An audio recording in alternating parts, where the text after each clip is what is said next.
Chapter 1. A Symphony of Silence. The silence in the Alpha King's office was a living thing. It had a weight, a texture. It tasted of old stone and polished wood and the cold, lonely power of the man who sat behind the massive oak desk. Alara Vane had learned to breathe it, to move through it without making a ripple. For 3 years she had been a ghost in the heart of the kingdom, the invisible secretary to the most powerful and most broken man alive. Her movements were a symphony of silence. The soft shush of a document placed just so, the quiet click of her pen, the way she anticipated his need for a fresh glass of water before he even knew he was thirsty. Competence was her shield. Invisibility was her armor.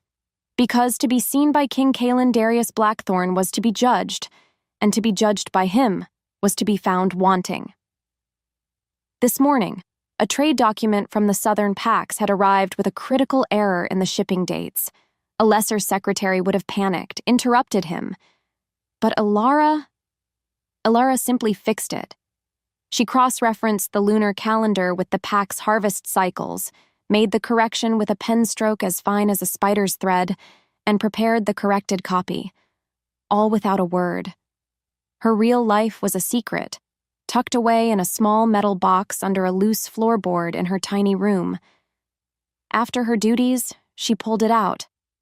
The scent of old tin and dreams filled her small space. Inside, neatly bundled stacks of bills waited. Her escape fund. Every week, another bill joined the pile. One day, it would be enough. Enough to leave this world of silent, suffocating power. Enough to find a place where a half-blood nobody could just be. She added today's earnings, her heart giving a hopeful little flutter. Soon. As a result of this meticulous planning, she had a goal that kept her sane. It was her own little rebellion, her secret little life, a life where she wasn't just the king's shadow. When she returned to the office, he was staring out the window, a statue of grief carved from granite. His shoulders were broad enough to carry the weight of the entire kingdom, yet they sagged with a sorrow that was 5 years old and forever fresh. Luna Lyra, his first mate, his assassinated queen. The castle still whispered her name. "The Southern Trade Accord is ready for your seal," Alara said, her voice a quiet murmur, careful not to break the silence too harshly. He didn't turn. He just extended a hand back, his fingers long and scarred. A king's hand, a warrior's hand. She stepped forward, holding the heavy parchment. Her goal was simple: place it in his hand, retrieve the royal seal, and retreat back into the shadows. Simple, easy, safe. Her heart beat a steady, controlled rhythm. Just do the job. Just be invisible. She placed the scroll in his waiting palm, and then his hand trembled. A single violent tremor. It was so small, so quick. If she hadn't been watching, she would have missed it. But she saw it. A crack in the granite. A flicker of chaos in the crushing control. He snatched the scroll and dismissed her with a sharp guttural, "Leave." Alara retreated, her own hands perfectly steady. But as the heavy oak door clicked shut behind her, a question took root in her mind, a tiny, dangerous seed.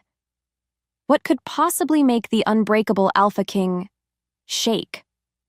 The seed was a hook, pulling her deeper into a mystery she shouldn't want to solve, because curiosity was a luxury ghosts could not afford. That tremor was the first loose thread in a tapestry she was about to unravel. This single, unsettling moment hinted that the king's infamous control was not as absolute as it seemed, setting the stage for the chaos to come. Chapter 2. Echoes in the Archives. Following the unsettling incident in the king's office, Alara sought refuge in the one place where the silence felt comforting rather than threatening: the royal archives. Here, the air was thick with the sweet, dusty perfume of history. It smelled of brittle paper and dried ink and forgotten stories. It was a library of ghosts, and among them, she felt a little less alone. She wasn't just hiding. She was hunting. Hunting for a ghost of her own. Her mother, Her fingers, usually so steady, trembled just a little as she traced the faded spines of ancient pack ledgers. She was looking for her mother's family name, Vane.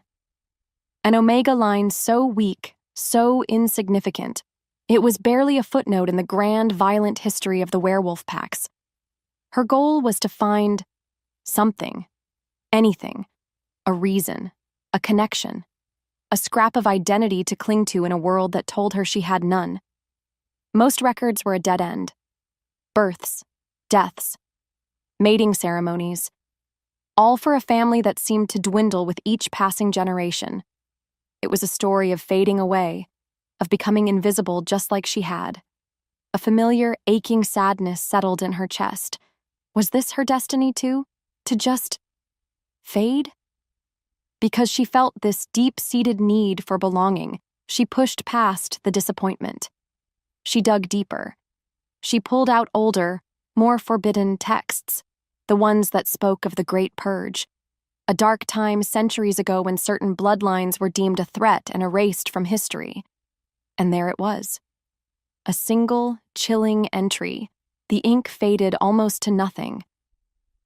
And the last of the lichen line, with their cursed ability to soothe the feral soul, were hunted to extinction. Their names are stricken. Next to the entry, in a different, spidery script, was a list of purged family names. Her breath caught in her throat. There, at the bottom of the list, was a name so similar to her own it couldn't be a coincidence. Vane, lichen, feral soul. The words meant nothing to her, yet they resonated deep in her bones, like a half-remembered song. Was this a clue? Or just another false hope? It was an open loop, a question she had no way of answering, pulling her further into a past that was deliberately buried. What if her family wasn't weak? What if they were erased? A sound shattered the dusty silence. It wasn't a human sound. It was a howl. A long, mournful, agonizing howl that echoed from the king's tower, traveling through the very stones of the castle. It wasn't a cry of power or dominance. No. This was a howl of pure, undiluted pain. It spoke of a hollowed-out soul and a beast tearing against its own skin. It was the sound of a man, of a wolf, completely and utterly alone. Alara froze, the heavy book clutched to her chest. Her heart hammered against her ribs, a frantic drumbeat against the sudden, terrible silence that followed. Everyone in the castle knew the king grieved. But this was something more. This was the sound of a soul splintering apart. It was raw and terrifying. This was the why behind the tremor in his hand. It was the sound of the feral soul she had just read about. She had come to the archives seeking her own story, but she had stumbled upon the dark, secret song of his. The howl was a hook, a terrifying piece of a puzzle that was now missing two pieces instead of one. Her past was a mystery. His present was a torment. And a terrifying premonition whispered through her that the two were somehow connected, a realization that sent a shiver of fear and destiny down her spine. Chapter 3. The Unseen Spark. The day proceeded as if that soul-shattering howl had never happened. The castle staff moved with their usual practiced efficiency, their faces smooth, unreadable masks. Denying the king's pain was part of their job description. For Alara, the sound was a phantom echo in her ears, a constant low hum beneath the surface of the day. It was also her 25th birthday, a milestone she had planned to let pass in its usual quiet, unnoticed way. Fate, it seemed, had other plans. The afternoon sun slanted through the tall, arched windows of the king's office, dust motes dancing in the golden light. Kalen was in a foul mood, his energy a crackling, dangerous storm contained within the room. He had barely spoken, communicating only in sharp gestures and guttural monosyllables. Ilara's every nerve was on high alert. Her goal today was the same as every day: survive. Survive his moods.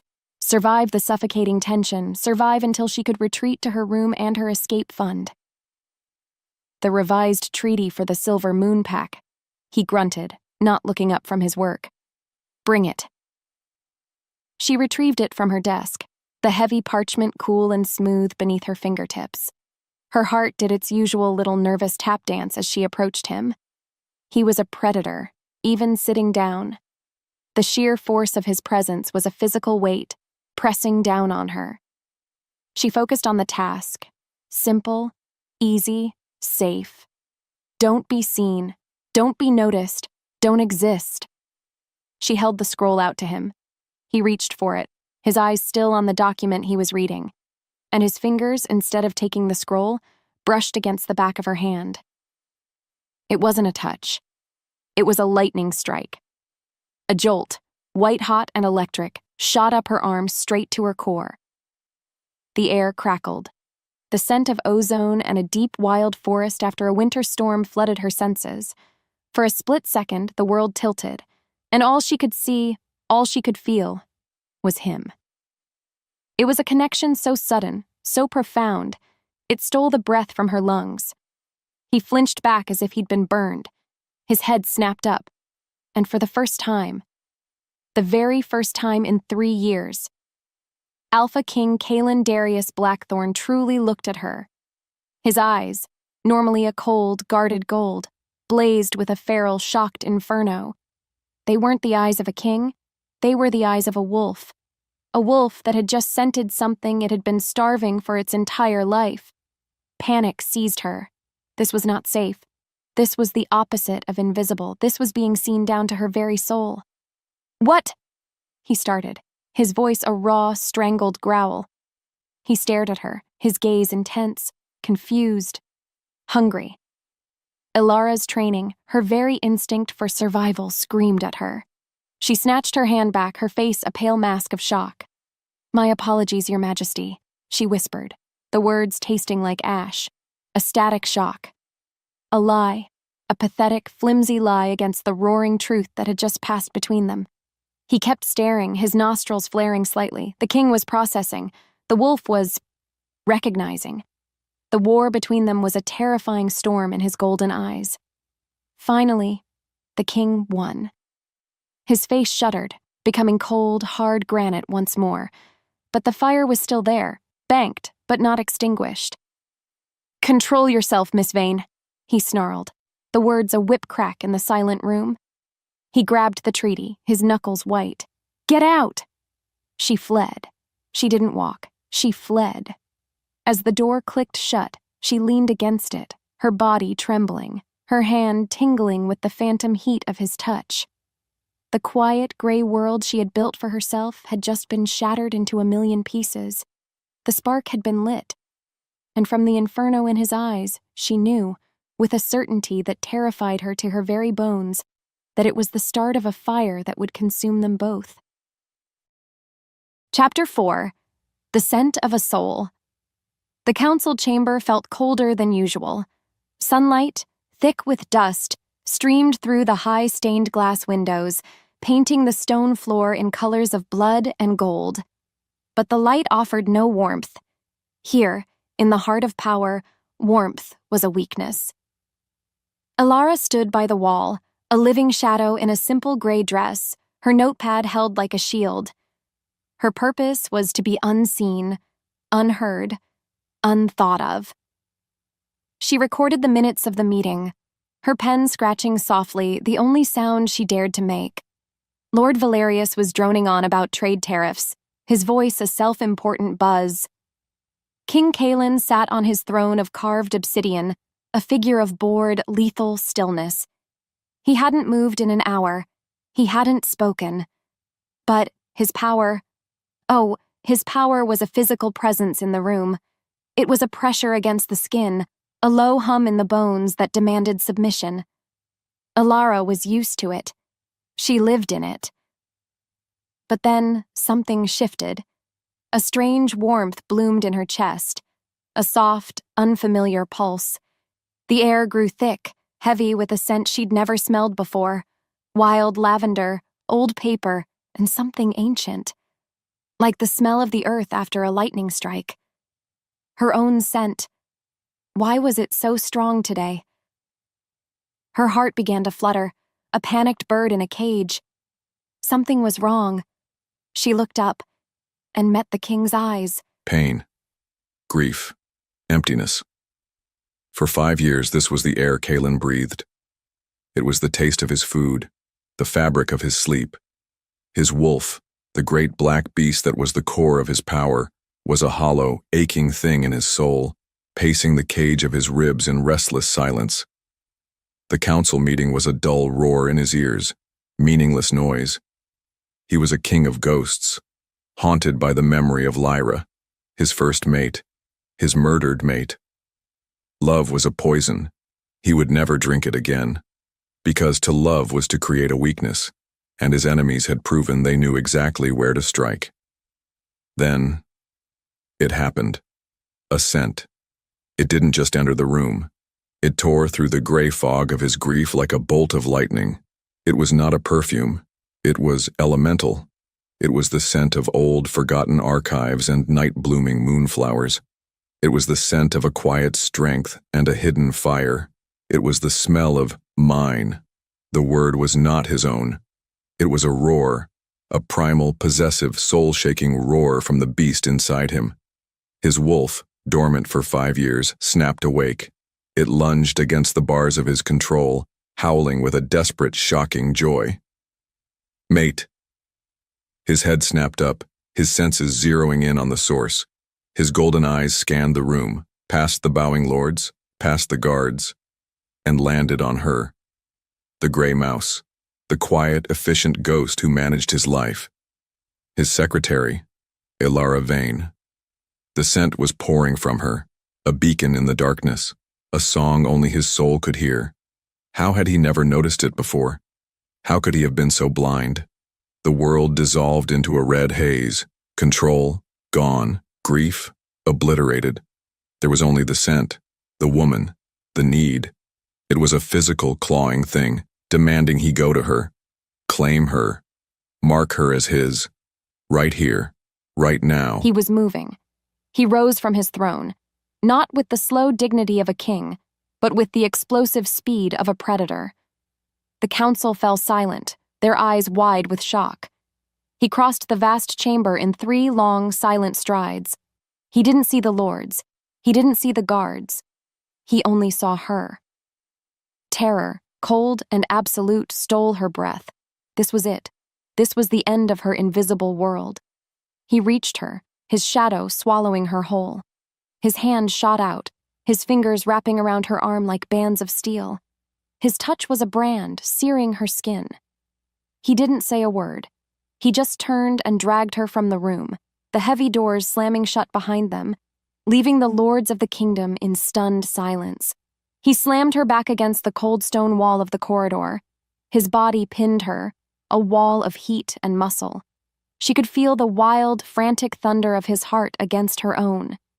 His face was inches from hers, his eyes blazing with a terrifying feral light.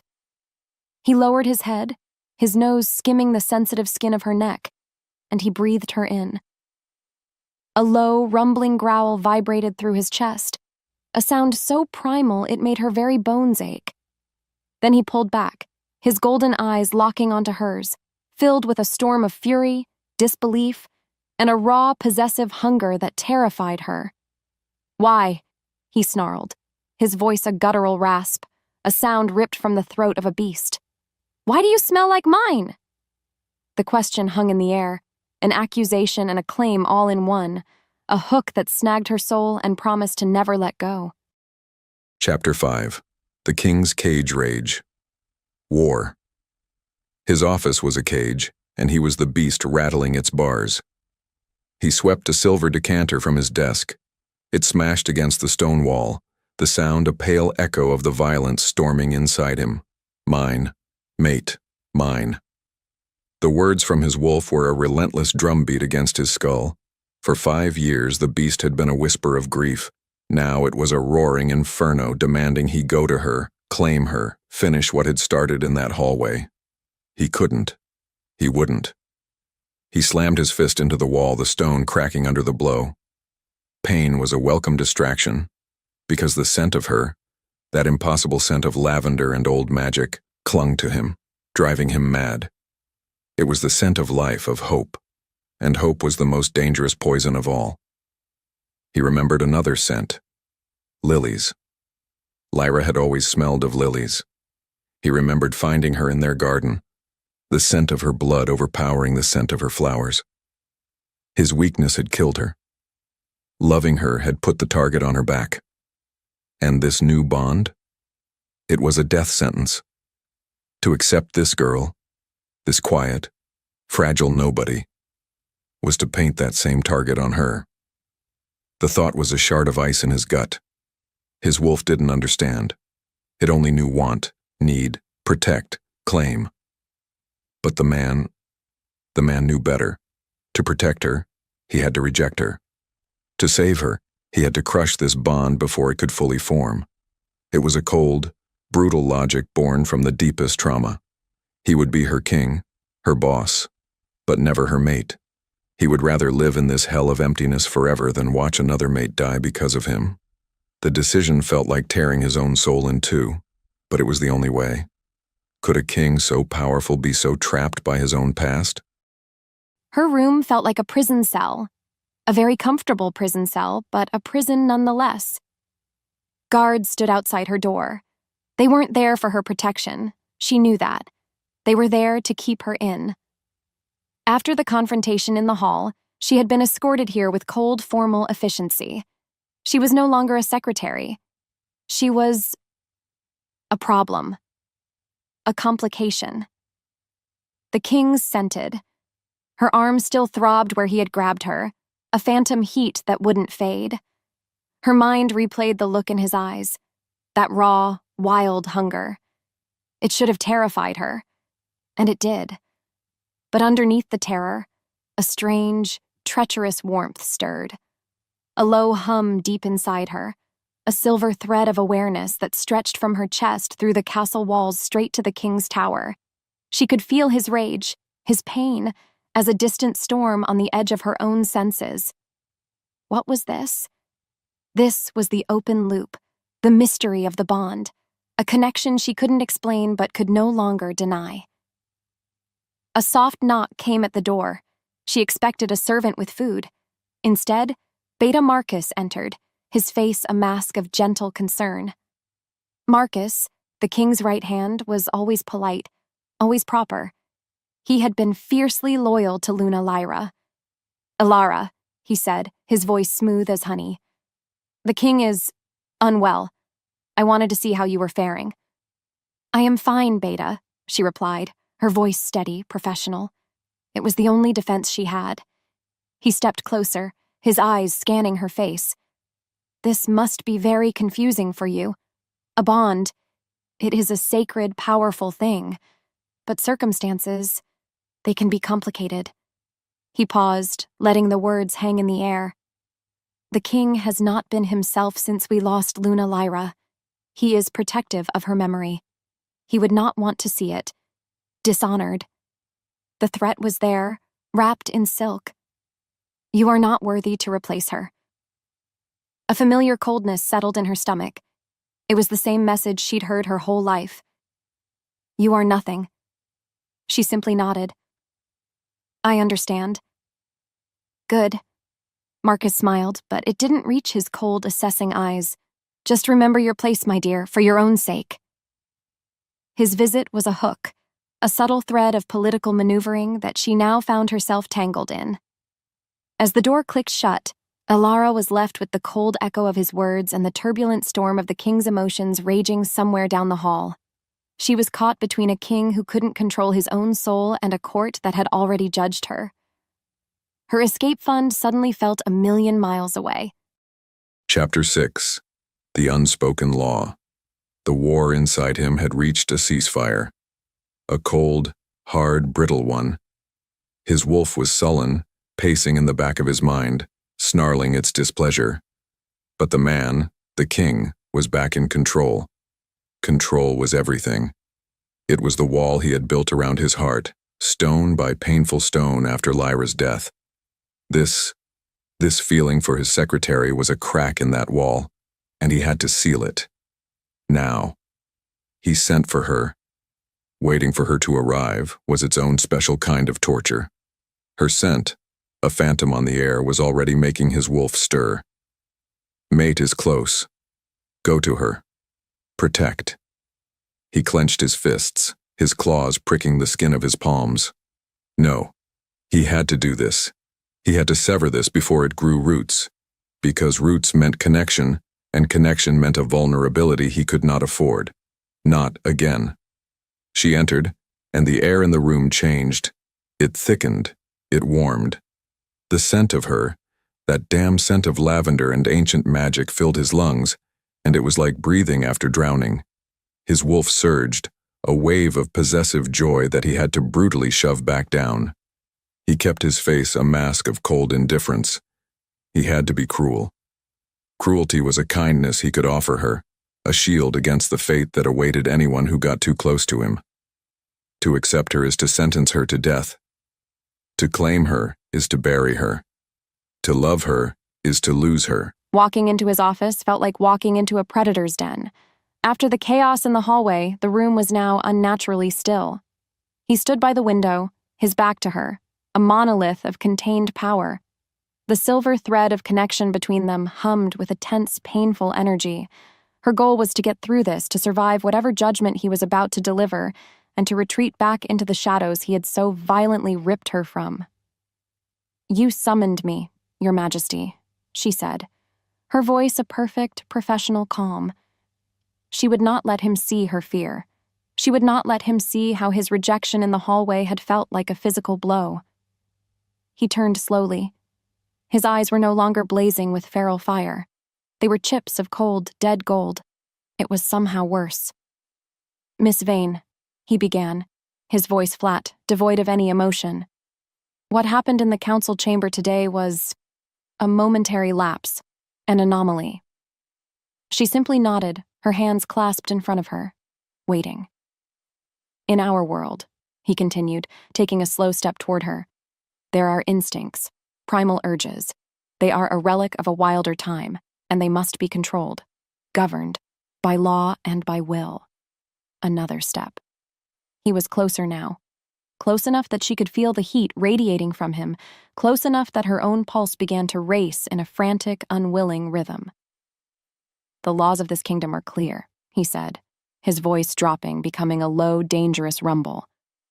"The royal line must remain pure. The alpha must be mated to a wolf of significant lineage, you understand." It wasn't a question. It was a dismissal of her entire existence.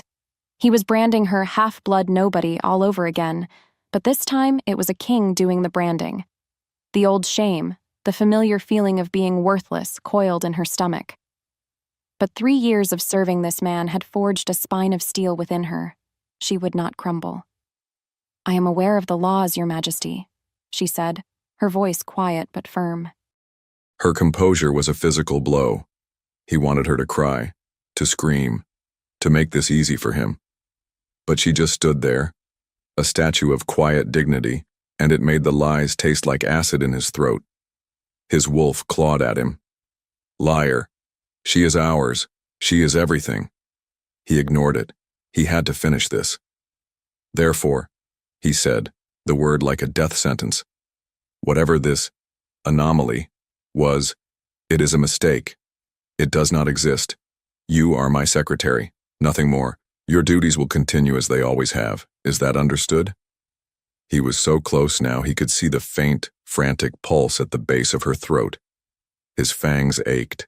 The urge to lean down and sink his teeth into that perfect, scented skin.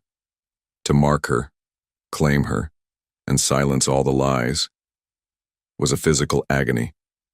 Because every instinct screamed that she was his, he had to force the words out. "Is that understood?"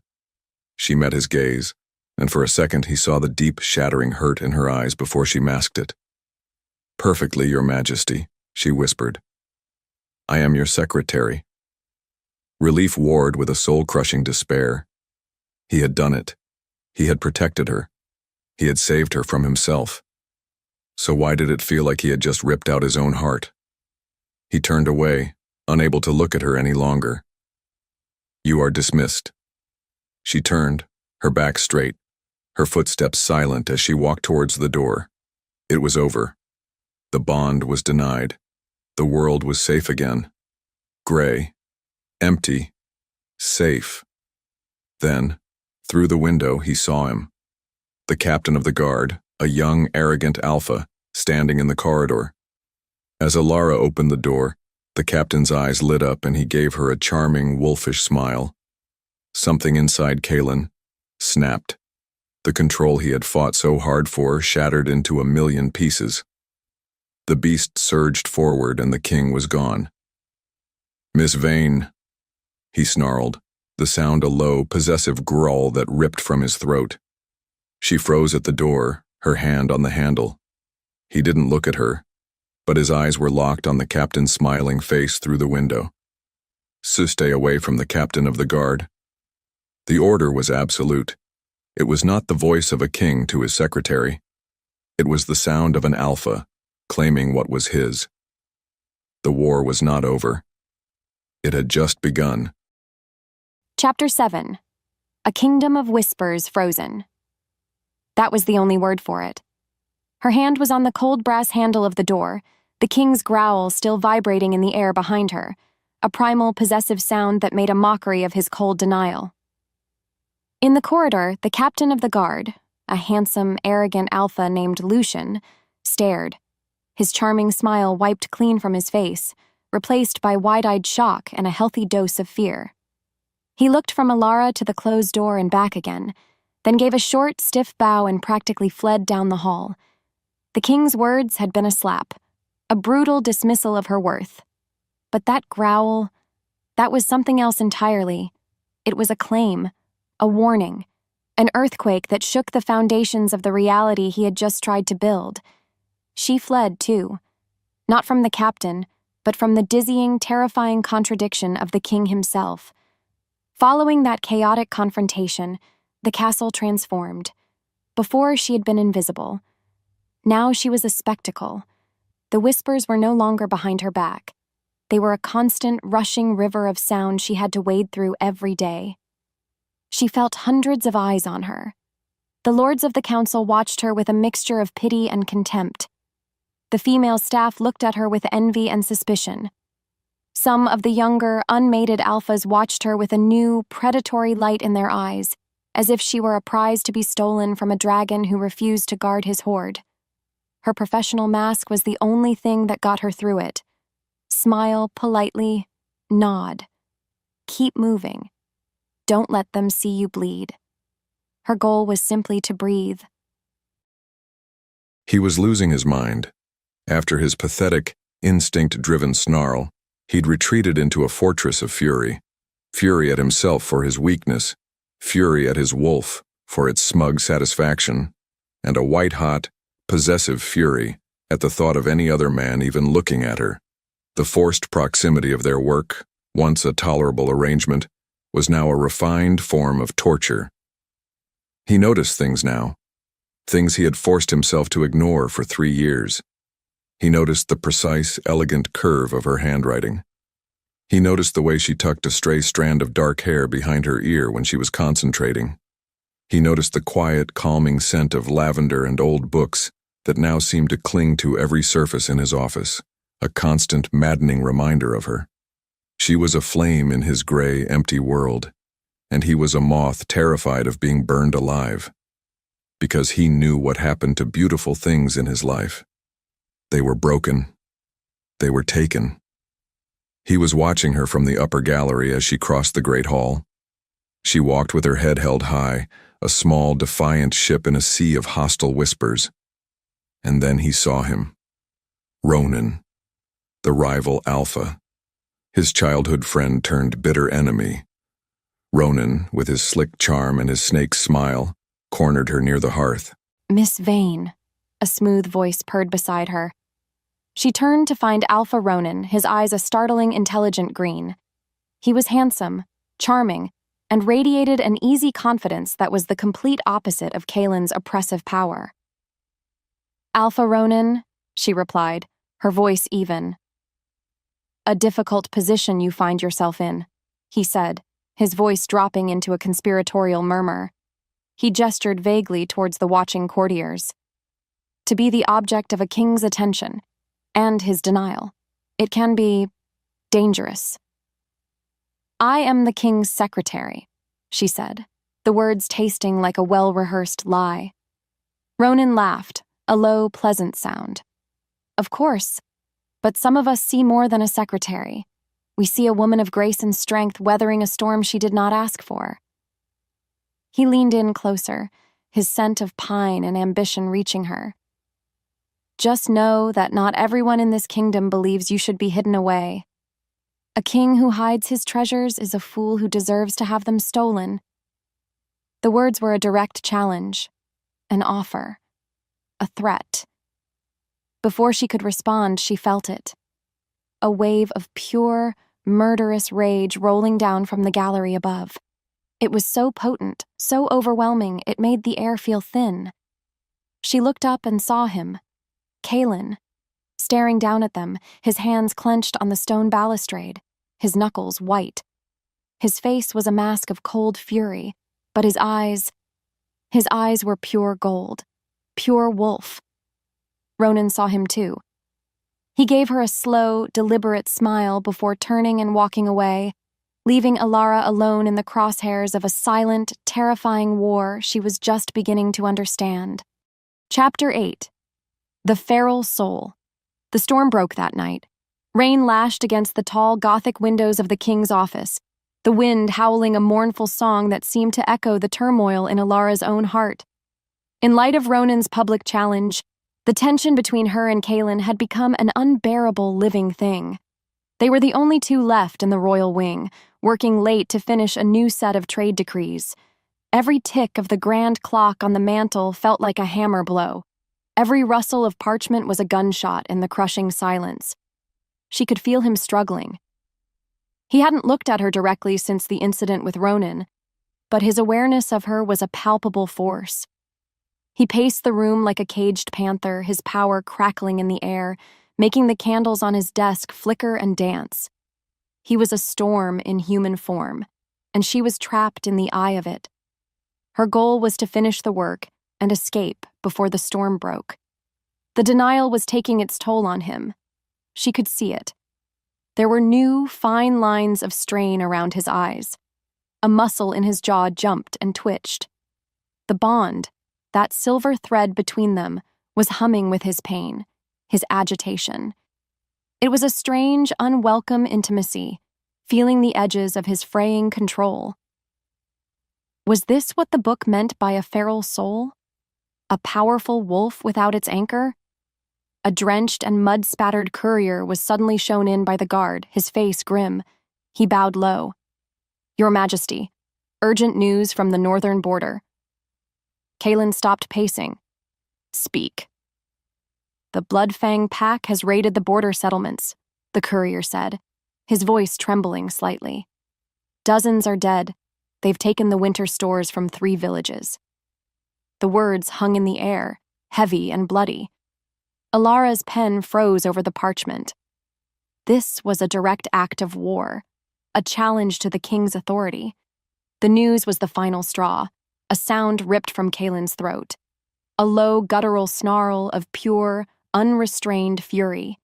His eyes, they bled from gold to a burning molten red. "They dare—" He wasn't speaking to any of them.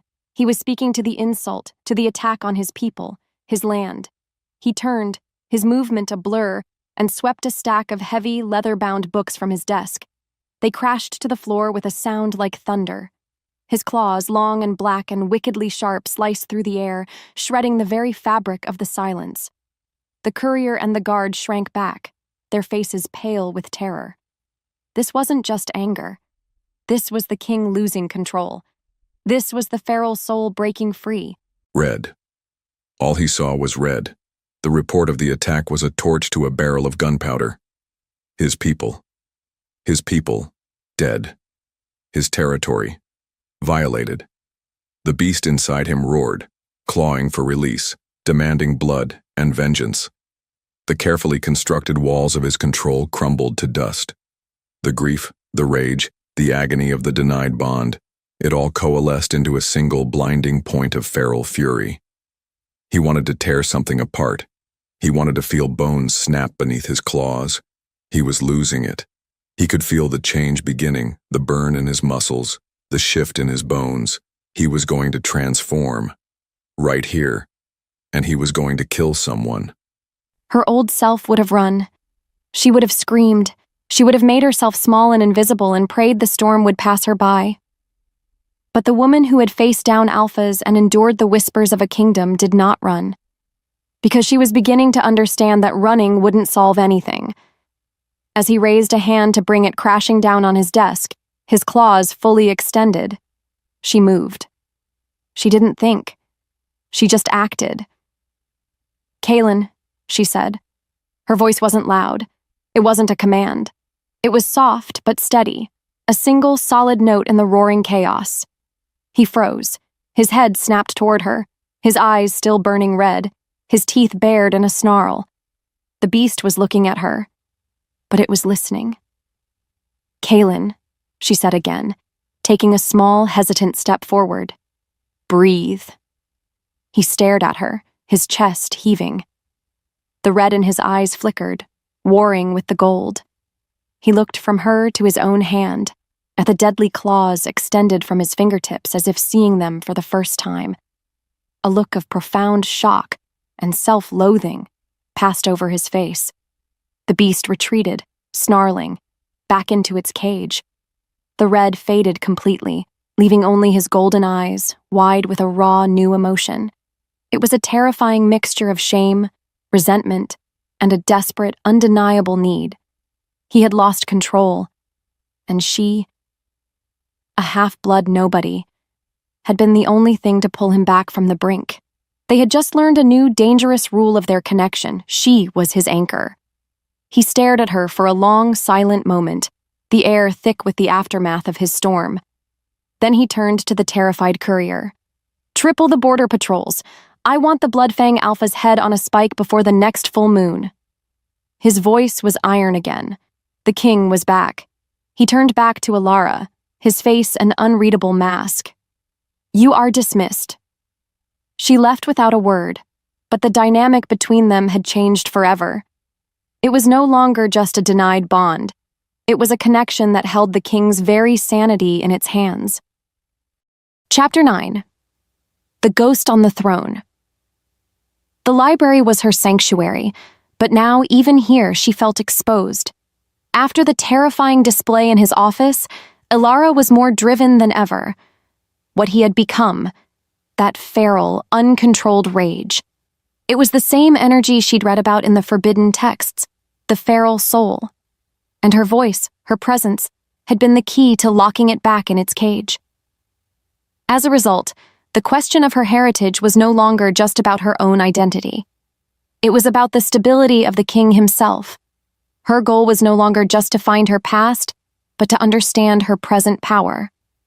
She found the section on purged bloodlines again, her fingers tracing the faded script about the lichens. She had to know more. She had to understand what she was, what this strange power over him meant. Was she a weapon? A cure? Or just another vulnerability waiting to be exploited? Dangerous history, Miss Vane. The voice, smooth and cold, made her jump. Beta Marcus stood at the end of the aisle, his arms crossed, a pleasant but utterly fake smile on his face. He moved with a predator's silence she had never noticed before. "Beta Marcus," she said, closing the heavy book. "I was just cross-referencing some trade histories." "Of course you were," he said, his eyes glinting. He walked slowly toward her, his gaze falling on the title of the book in her hands. "It is admirable, your dedication to your work." Luna Lyra was much the same. A brilliant mind. She understood that a king's mate is not just his heart, but his shield. Every word was a carefully aimed dart. He was painting a picture of a perfect, powerful queen, and in the empty spaces, he was painting Alara as the opposite. A story to make her feel small. "She was a true pure-blood alpha," Marcus continued, his voice filled with a theatrical reverence. Her lineage was a fortress that protected Kaylin. It gave his reign a legitimacy that no one could question. Her strength was his strength. I am his secretary, Beta, Alara repeated, her voice colder this time. Nothing more. Yes, Marcus said, his smile tightening. You keep saying that, but whispers have a life of their own, don't they? They can be dangerous for everyone involved. He stopped in front of her, his voice dropping. The stability of the king is the stability of the kingdom. I'm sure you agree. Any distraction must be handled swiftly and permanently. The threat was no longer veiled. It was a cold, hard stone dropped into the silence between them. This was a clear warning. It was a promise. This conversation was a hook, revealing his true nature as a ruthless political operator. His eyes fell to the book in her hands again. The Great Purge. He read the chapter title, his feigned pleasantness vanishing completely. His eyes narrowed into icy slits. Some things are buried for a reason, Miss Vane. Digging them up can soil your hands, or worse. Alara's heart was pounding, but she held his gaze. She would not be intimidated. She would not be the scared little girl who hid in the shadows. That girl was gone. History is only dangerous to those who have something to hide, Beta. A flicker of something, surprise, anger, crossed his face before he smoothed it over again. He gave her a chillingly calm smile. A clever answer. But cleverness is not the same as wisdom. He leaned in, his voice a bare whisper. The ghost of a great queen sits on that throne beside him. Be careful she doesn't mistake you for a threat to her legacy. He turned and walked away, leaving Alara with a racing heart and a terrifying new certainty. This wasn't just about a broken king and a forbidden bond anymore. Marcus was not just protecting a memory. He was actively guarding a secret. A secret connected to Luna Lyra, the Purge, and the very power that was awakening inside her. The ghost on the throne wasn't Lyra. It was the dark, buried history of their people. And Marcus had just made it clear he would kill to keep it buried. The stakes had just risen from her heart to her very life. Chapter 10. The Alpha's Gambit. The weight of Beta Marcus's threat was a physical thing, a cold stone in her stomach. Every shadow in the castle now seemed to hold a hidden warning, every whisper a potential lie.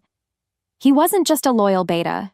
He was a gatekeeper, guarding a history he was willing to kill for. Her goal was no longer simply to survive the king's moods.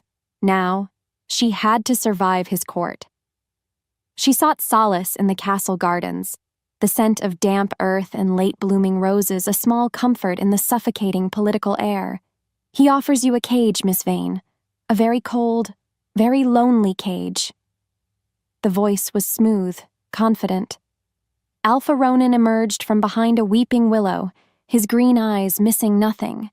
He moved with an easy grace that was a world away from Kaelin's coiled, violent stillness. Alpha Ronan, she said, her voice tight.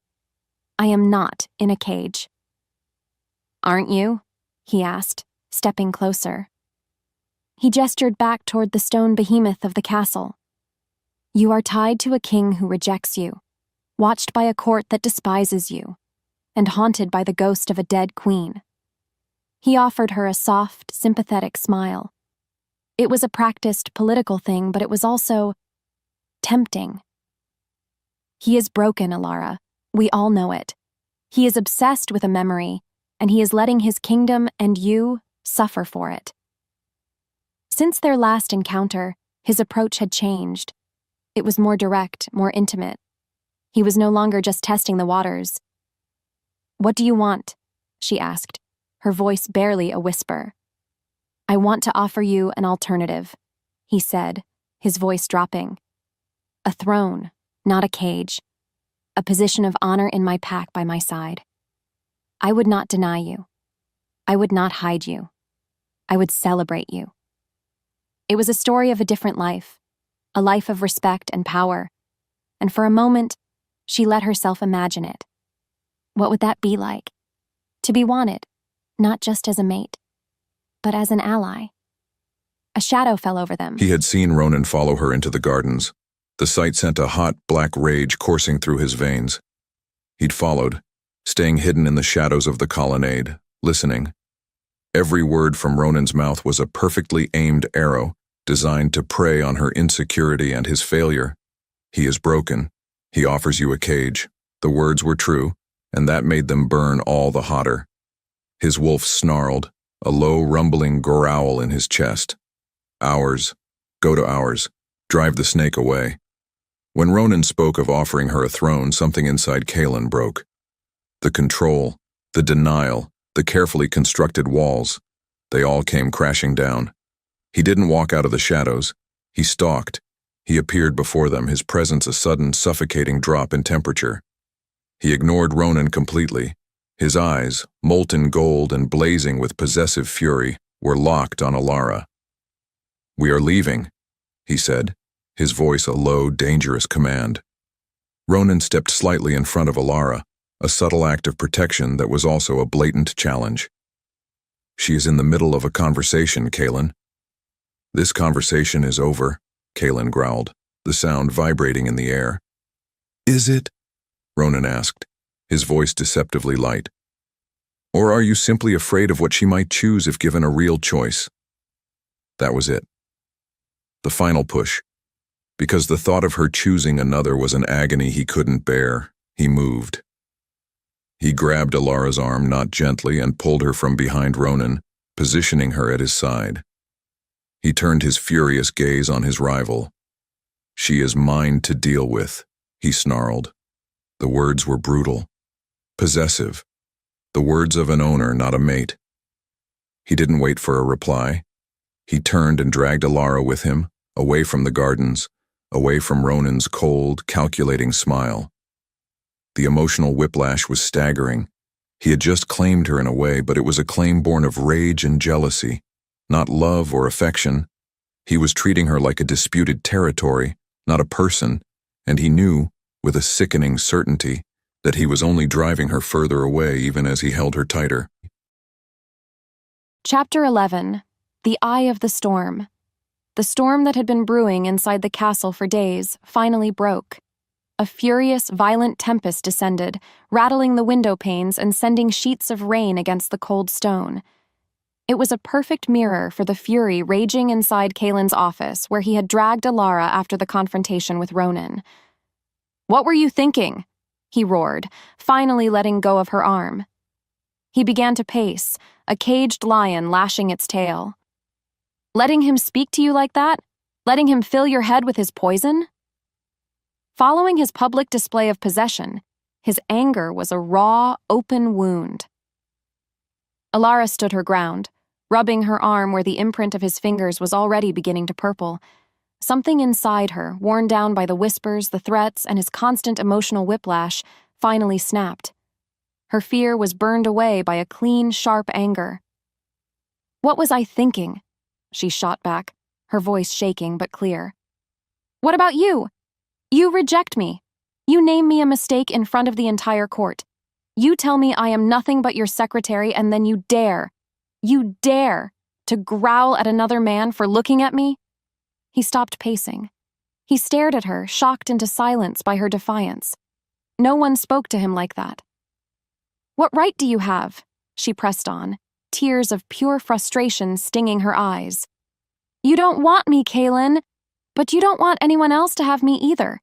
You want to keep me in a cage of your own making, not as a mate, but as a thing, a possession you can ignore until someone else shows interest." Her words struck him harder than any physical blow, because she was right, utterly, devastatingly right. The anger drained out of him, leaving behind a raw, gaping void of desperation. The storm outside raged, but the storm inside him stilled, silenced by her pain. He crossed the room in 2 strides. The air crackled. The scent of him, of rain and rage, and a deep, aching loneliness filled her senses. "It's not like that," he whispered, his voice ragged. "Then what is it like?" she choked out, looking up at him. He didn't have the words. So he showed her. His mouth crashed down on hers. It wasn't a gentle kiss. It was a storm. It was a collision of pain and denial, and a desperate, starved hunger that had been caged for 5 long years. It was brutal, it was punishing, it was everything. She gasped against his lips, and he took the sound as an invitation, deepening the kiss, one hand tangling in her hair, the other pressing her hard against the cold stone wall. Her mind screamed no, but her body, her soul, screamed yes. The taste of her was his undoing. She tasted of quiet strength and hidden sweetness and a fierce, surprising fire. His wolf howled in triumph. Mate, finally, take her, mark her, make her ours. The man, the broken king, was gone. There was only the wolf, only the need. He broke the kiss only to trail his mouth down her jaw, to the frantic, fluttering pulse in her neck. Her scent was driving him insane. He could feel his fangs lengthening, aching with a primal, undeniable urge. The bite, the mark, to make her his. Forever. He opened his mouth, ready to claim her, to end this agony, to finally have her. A flash of lightning lit up the room, stark and white. And in that split second, the image of her was replaced by another. Lyra, lying in the garden, her white dress stained red, her eyes wide and empty. The scent of lilies and blood. Weakness. You were weak. Your love killed her. The trauma hit him like an invisible fist. He recoiled from her as if he'd been physically burned. He stumbled back, his chest heaving, his face a mask of pure horror. He stared at his own hands, then at her, his eyes wide with self-loathing. "Gods, Alara," he choked out, his voice trembling, broken. "If I taste you now, I will burn the world down for a second sip." And then he was gone. He fled the room, leaving her gasping against the wall, her body humming with a pleasure so sharp it was a pain, her lips bruised and the phantom aching pressure of his fangs still on her neck. The game had changed. The bond was no longer a secret whisper. It was a roaring inferno that had almost consumed them both, and the terror in his eyes promised a terrible fallout to come. Chapter 12. The Gilded Cage. The aftermath of the kiss was a deafening silence. Ilara remained pressed against the wall, her body a live wire of sensation. Her lips tingled. Her skin burned where he had touched her, and the spot on her neck where his fangs had grazed her skin ached with a deep phantom throb. A deep part of her, a part she didn't know existed, had wanted the bite. The thought was terrifying. She was terrified of him, of his lack of control, but she was even more terrified of herself, of the raw, primal desire he had awakened in her.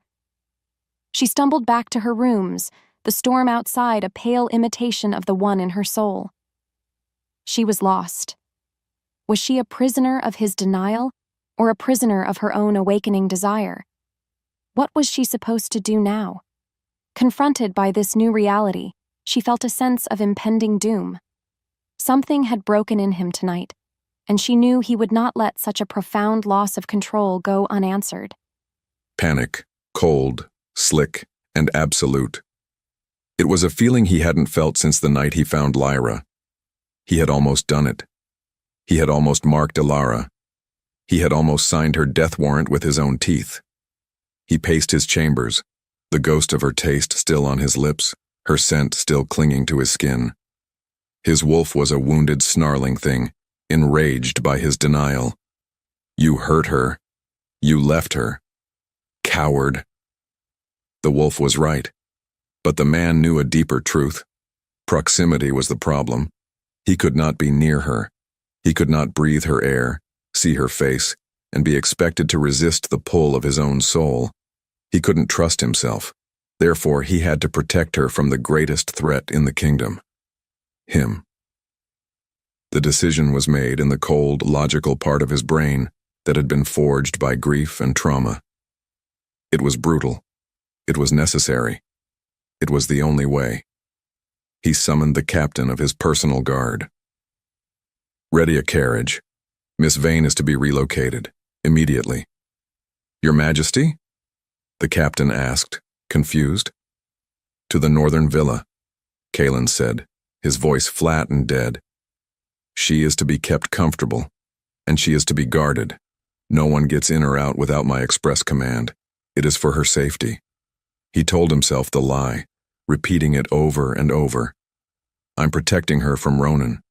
I'm protecting her from court enemies. But the truth was a shard of ice in his heart. I am protecting her from me. The knock on her door was heavy, official. It wasn't Kaelin. It was 4 royal guards, their faces grim and unreadable. The captain stepped forward. "Miss Vane," he said, not meeting her eyes. "By order of the king, you are to be relocated. Please gather your things. We leave within the hour." Relocated? The word was so sterile, so impersonal. Relocated where? Why? She asked, her voice small. "To the northern villa for your safety," the captain recited, the words clearly memorized.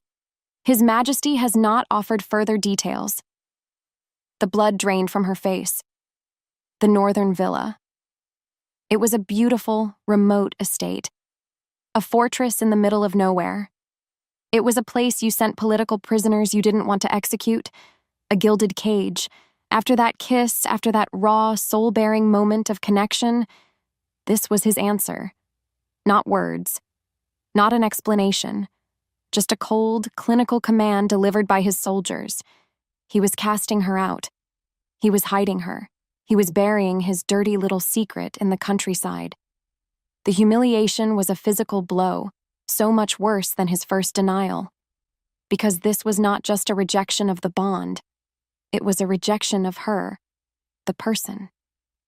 As the guards led her through the deserted corridors of the castle, a prisoner in all but name, she looked up at the royal balcony. And she saw him. Beta Marcus. He was watching her departure, a small, almost imperceptible smile of pure victory on his lips. And in that moment, she understood. This wasn't just Kaelin's fear. This was a political execution.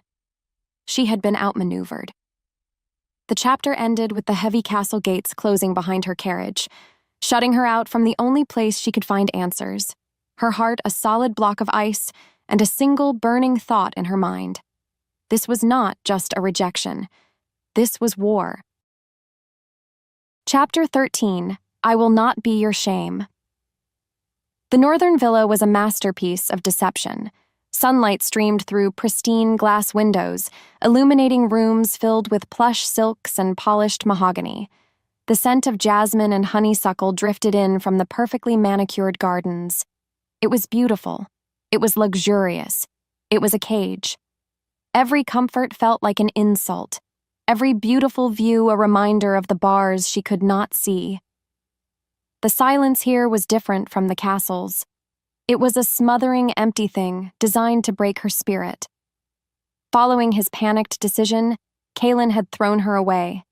After the raw honesty of that kiss, after the terrifying vulnerability in his eyes, he had chosen to bury her. He thought this cage would keep her safe. He thought this silence would make her forget. He was wrong. For a week, she had endured it. She had eaten the fine food, slept in the soft bed, and felt the betrayal fester inside her, hardening from a painful wound into a cold, sharp diamond of resolve. Her old self, the invisible girl, would have accepted this fate. She would have waited, hoping he might change his mind, praying for him to come and rescue her. But that girl had died in the castle corridors, drowned in the whispers of the court, and burned in the fire of his kiss. A new woman had been forged. Her goal was no longer to survive him or to understand him. Her goal was to reclaim herself. Because he had shown her that his fear was stronger than the bond, she knew she could not rely on him. She began to plan. The very skills that had made her the perfect, invisible secretary now made her the perfect, invisible strategist. She observed. She listened. The guards changed shifts at the chime of the 4th morning bell. A supply wagon arrived every 3rd day, its driver lazy and unobservant. A section of the garden wall, overgrown with ancient ivy, was crumbling and rarely patrolled. She gathered small things: a paring knife from a fruit tray, a length of rope from a drapery tieback, a small pouch of dried meat and bread. Her heart didn't pound with fear. It beat with a slow, steady, determined rhythm. This was not an act of panic. It was an act of rebellion, an act of self-worth. She would not be a ghost in his past. She would not be a secret he kept locked away. She would not be the living embodiment of his shame. On the 7th night, under the sliver of a new moon, she was ready. She sat at the elegant writing desk, the same kind she had once stocked with ink for the king, and took out a single sheet of creamy parchment. Her hand did not shake. The words were simple. They were clean. They were the truest thing she had ever written. I will not be your shame. She didn't sign it. He would know who it was from. She left the note on the perfectly made bed, a stark white flag of surrender to a war she refused to fight on his terms. Then, cloaked in shadows, she slipped from her room, a ghost of a different kind now. A ghost fleeing her own grave. As she scaled the crumbling garden wall, the rough stone biting into her palms, she did not look back. She was choosing the dangerous unknown wilderness over the suffocating safety of his cage. This was her point of no return. A commitment not to him or the bond, but to the woman she was determined to become. Chapter 14. The Severed Thread. The castle was a tomb. Without Alara's presence, the silence that had once been his refuge was now a hollow, ringing agony. He tried to work, he tried to rule, but every document reminded him of her precise handwriting. Every shadow in the corner of his eye looked like her, and the very air in his office felt thin, stripped of her calming scent. The bond was a taut, frayed wire stretched across hundreds of miles, a constant aching thrum of loss and loneliness in his soul. His wolf was a miserable, surly beast, refusing to speak to him, communicating only in waves of bitter resentment. You drove her away. You caged our mate. Fool. He told himself he had done the right thing. She was safe. Safe from Ronan. Safe from Marcus and his political games. Safe from him. The thought was a cold, bitter comfort. It was a lie he repeated like a prayer, a justification for the gaping hole in his chest. The doors to his office burst open without a knock. It was the captain of the villa's guard, his face pale, his breathing ragged. Your Majesty. Kalen was on his feet in an instant. What is it? She's gone. The words hit him like a physical blow. Gone? How? He had built that cage himself, made it impenetrable. The captain held out a single sheet of parchment. Kalen snatched it from his hand. 5 simple words. I will not be your shame. The air left his lungs.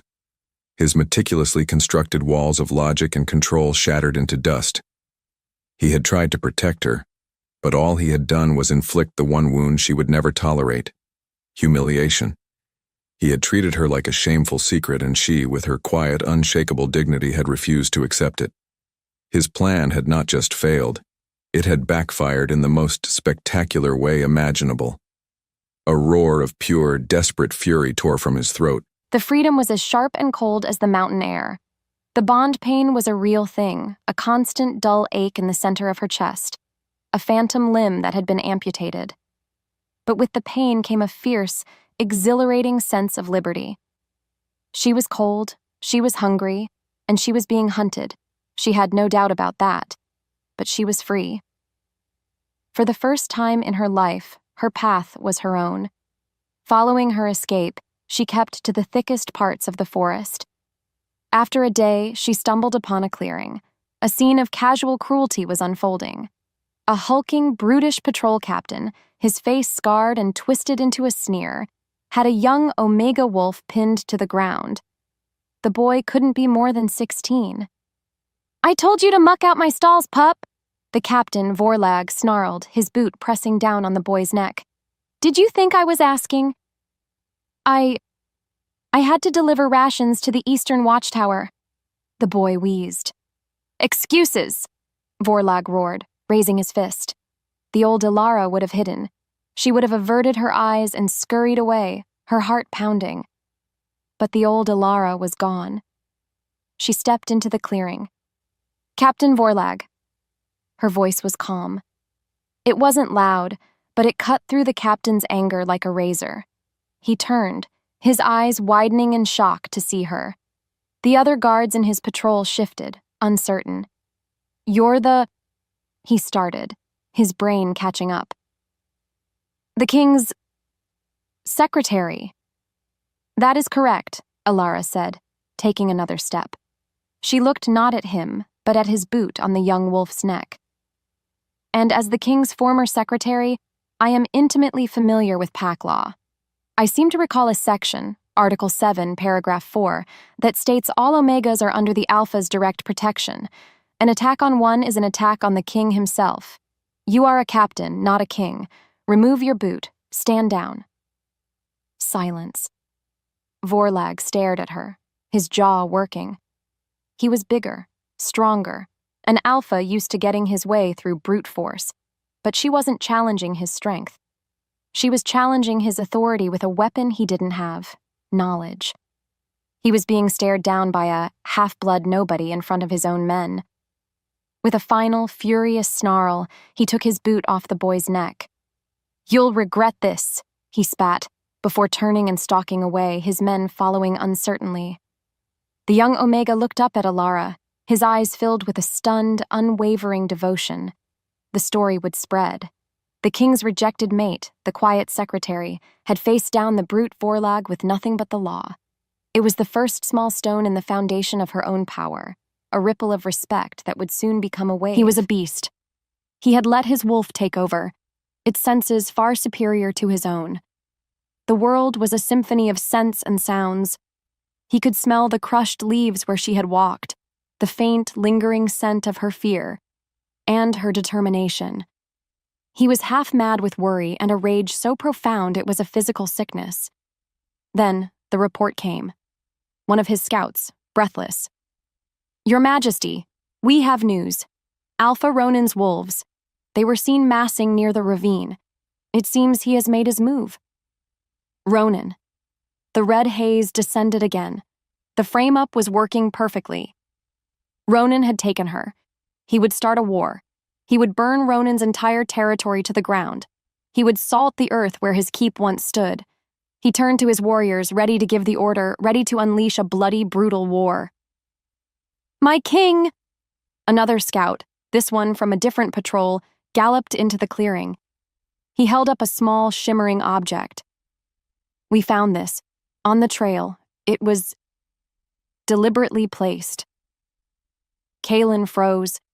He knew that hairpin. He remembered the day he'd seen it in her hair, the way it caught the light. He had told her it looked like a sliver of the moon, a compliment he had immediately regretted because of the flicker of surprised hope it had put in her eyes. He took the hairpin, the metal cold against his skin. This changed everything. This was a message. Ronan, with his arrogance, would have launched a direct assault, a show of force. This was calculated. This was subtle. This was an assassin's move, not a rival's.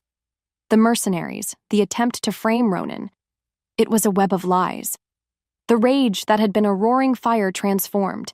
It became something colder, sharper, more lethal. The red haze cleared from his vision, replaced by a chilling, absolute clarity. He wasn't just hunting for his mate anymore. He was hunting a traitor in his own court, and he had a very, very good idea of who it was. Chapter 16.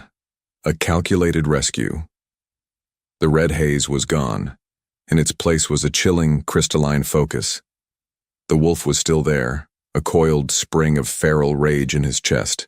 But the man, the king, the hunter, was in control. The hairpin was a cold, hard piece of undeniable truth in his palm. Alara was not with Ronan. She had been taken by a third party, a traitor. And that traitor had tried to point his sword at a rival. Marcus. The name was a hiss of venom in his mind. He was being played. His grief, his rage, his bond, all of it was being used as a weapon against him. But a king is never more dangerous than when he is underestimated. His goal was no longer a blind, furious rescue. It was a hunt. He would play the part Marcus had written for him, but he would write the ending. The intel was correct, Kalen announced to his elite guard, his voice a low, cold rumble that promised violence. Ronan has her. We move now. No prisoners. He saw the flicker of triumph in Marcus's eyes from across the command tent and knew he had taken the bait.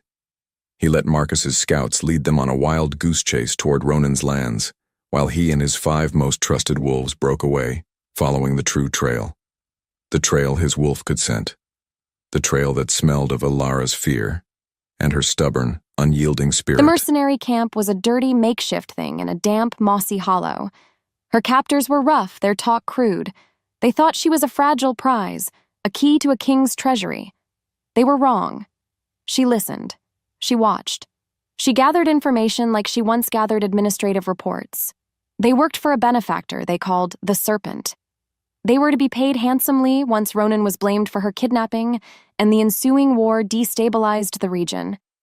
It was a cold, calculated political move, and she was the pawn at the center of it.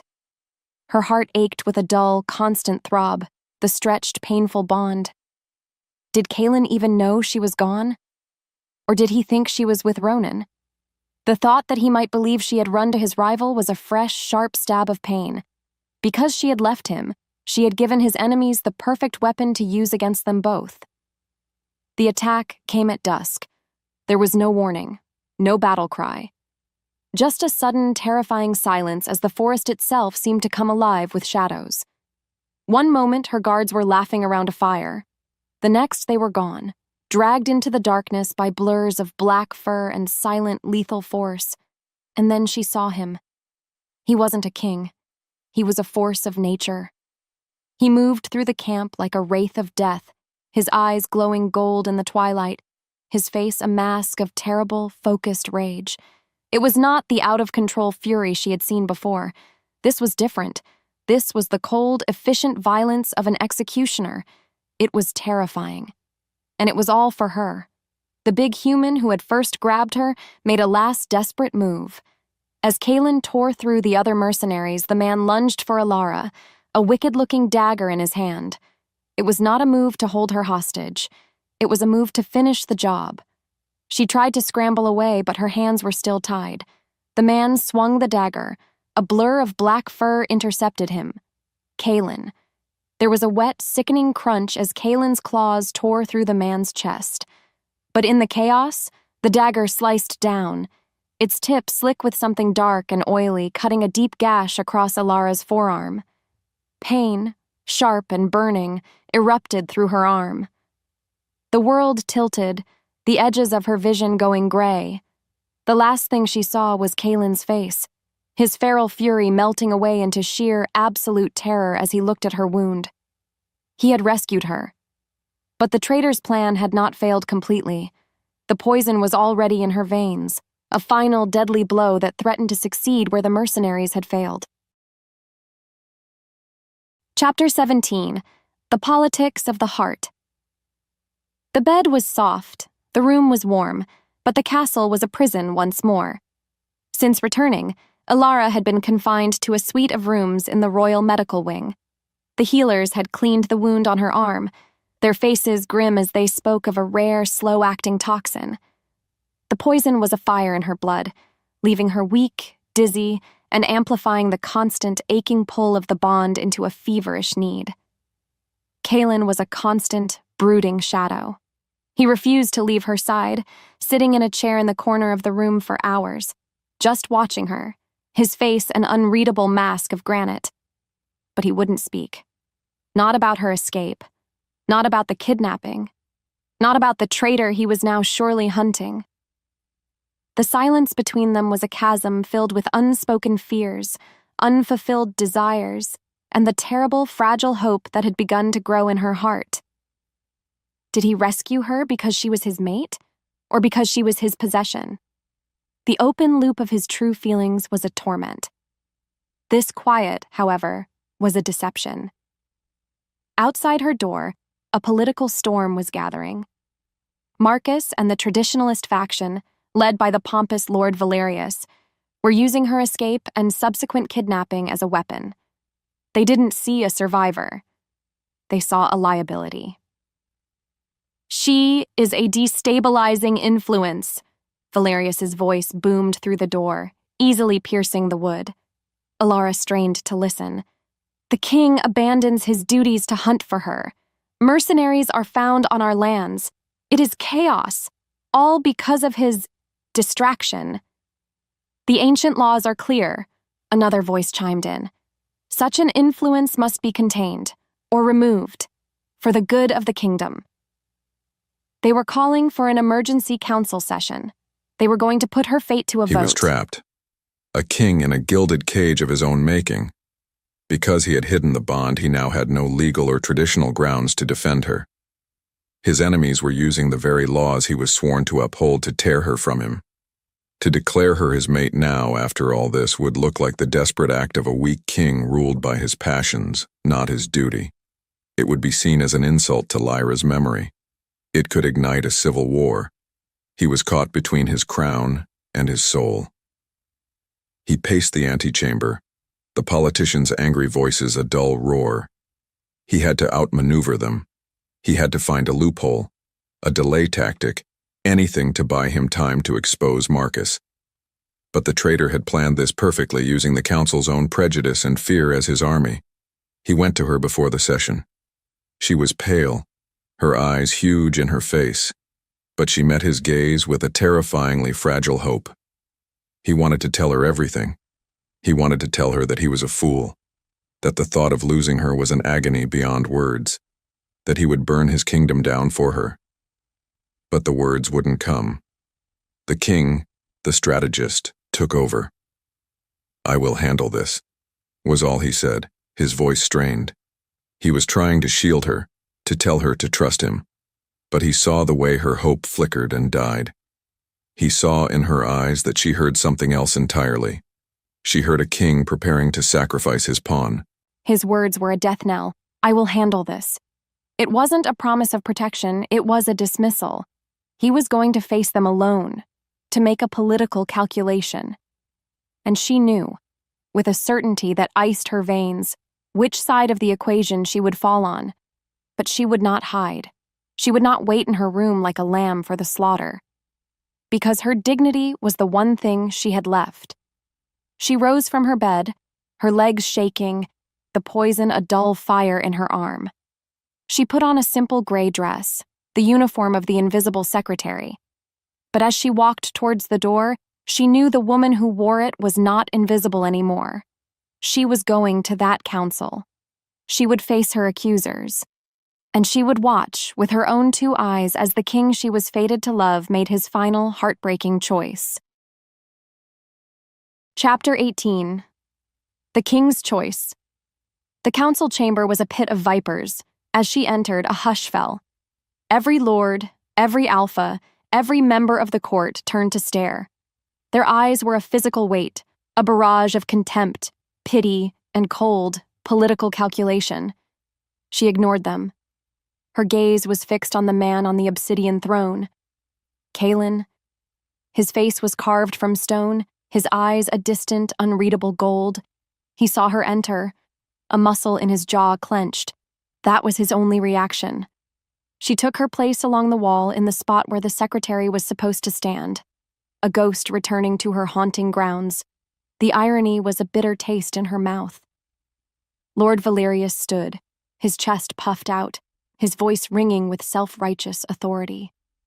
He didn't look at her, but every word was aimed like an arrow at her heart. He spoke of tradition, of strength, of the pure bloodlines that were the bedrock of their kingdom. He spoke of the glorious, beloved Luna Lyra, her name a holy word on his lips. And then he spoke of the unfortunate distraction that had plagued their king, a low-born temptation that had led to chaos, instability, and recklessness. "For the good of the kingdom," Valerius concluded, his voice booming. "For the stability of the throne and the honor of our king's legacy, I formally demand the exile of the woman, Alara Vane." A murmur of agreement rippled through the room. All eyes turned to the throne. To Calin. This was it. The moment of truth. The air was thick with it, heavy with the weight of a kingdom's future and a single shattered heart. Her own heart was a stone in her chest. She didn't dare to hope. Hope was a fool's game, and she had played it one too many times. But still, a small, treacherous part of her waited for him to rise, to roar, to tell them all that she was his. This was the checkmate. He looked at the sea of hostile faces. Valerius, puffed up with his own importance. Ronan, watching from the corner with a look of cold, predatory assessment. And Marcus. Marcus was looking at him with a placid, knowing smile. The traitor. He held all the cards. Kaelin saw the political trap laid bare. To defend her now, with no proof of Marcus's treason, would be to confirm their every accusation. He would be the weak king, the foolish king, the king ruled by a half-blood nobody. It would tear the council apart. It would spark a civil war. Then he looked at her. She stood by the wall, so small and so terribly alone, yet her back was straight, her head held high. He saw the flicker of hope she was trying so desperately to hide. He saw the devastating pain she was preparing herself for. His wolf clawed at the inside of his ribs, howling. Choose her. Burn them all. She is all that matters.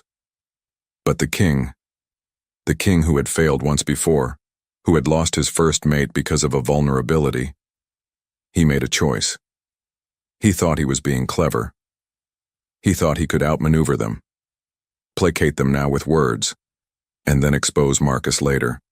A strategic retreat, a king's sacrifice. He didn't realize it was the move of a coward. He stood.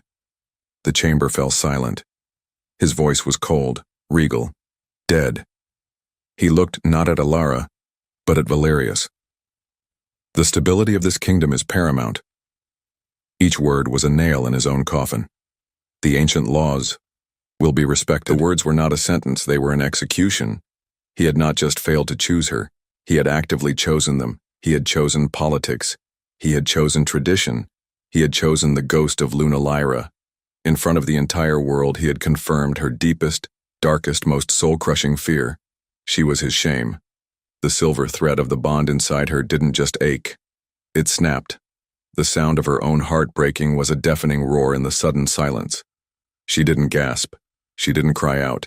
She didn't give them the satisfaction of seeing her fall apart. There was a strange, cold calm settling in her veins. The pain was so immense, it was almost peaceful. It was the quiet of a battlefield after the last soldier has fallen. She met his eyes across the room just for a second, and she let him see it all. The shattered hope, the bottomless well of her pain, the final quiet death of her love for him. Then she turned. The first silent tear finally escaped, tracing a cold path down her cheek. And she walked out of the council chamber, her steps steady, leaving her king, her mate, and her broken heart behind. The all-is-lost moment was not a bang. It was a devastating silent whisper that marked the end of everything. Chapter 19. The Lost Wolf's Scroll. The world had gone gray, numb. After she had walked out of that council chamber, a part of her had simply shut down. The poison from the dagger was a dull throb in her arm, but it was nothing compared to the dead, cold weight where the bond used to be. It wasn't severed, not completely, it was more like a shattered mirror, the connection still there but broken into 1,000 painful, sharp-edged pieces. She was in her rooms, mechanically folding her simple dresses, placing them in a small travel bag. She was preparing for the exile she knew was coming. It was what one did. One followed the procedures. Her goal was to simply exist until the final blow fell. In the aftermath of her public humiliation, there was a strange, hollow peace. There was no more hope to be crushed, no more love to be betrayed. There was only the quiet, efficient packing of a life that was already over. What a fool she'd been. To think that a king could ever choose a nobody. To think a fated bond was stronger than a 5-year-old ghost. A soft, hesitant knock came at her door. She expected a guard, come to deliver the official notice of her banishment. Instead, when she opened it, she saw Finn, the young Omega she had saved. He was twisting a dusty scroll in his hands, his eyes wide with a mixture of fear and a fierce, protective loyalty. "My lady," he stammered, his voice barely a whisper. I'm sorry to disturb you, but I saw you in the archives that day, before everything." He took a deep breath. "You were looking for something. After the council. I knew it wasn't right. What they said. What he did." He pushed the scroll into her hands. "I went back. I don't know why. I just felt I had to. I found this tucked behind a loose stone in the wall where you were standing. I thought maybe it could help." Her fingers closed around the brittle parchment. It felt ancient, humming with a faint, dormant energy. She unrolled it carefully. The script was an older dialect, but after her long hours of research, she could read it. The words seemed to lift off the page, illuminated by a meaning that struck her like a physical blow. It was the full, unredacted text, the prophecy. When the king's soul grows feral from a love lost to shadow, the lost wolf who scents his heart will heal the curse of his reign. It all clicked into place. The feral soul. His uncontrollable rage. The curse wasn't just his grief. It was a tangible thing, a shadow poisoning his reign. And her, the lost wolf, the last of a forgotten line, she wasn't a distraction. She wasn't a liability. She was the cure. Her entire purpose was not just to be his mate. It was to save him. The knowledge didn't heal her broken heart, but it did something else. It filled the hollow, empty places with a spark of fierce, burning purpose. This was bigger than her pain. This was about destiny. Regret was a physical poison. It was in the air he breathed, the wine he drank. He had sat on his throne after she left, the triumphant pronouncements of his council turning to ash in his ears. He had won the political battle and lost the entire world. He had replayed the moment 1,000 times in his head, the look in her eyes as her heart broke before him. It was a wound that would never heal. He was in his private archives now, tearing through ancient legal scrolls like a madman. He was hunting for a loophole, a precedent, any archaic law he could use to overturn the council's decision and bring her back. He had to fix it. He had to.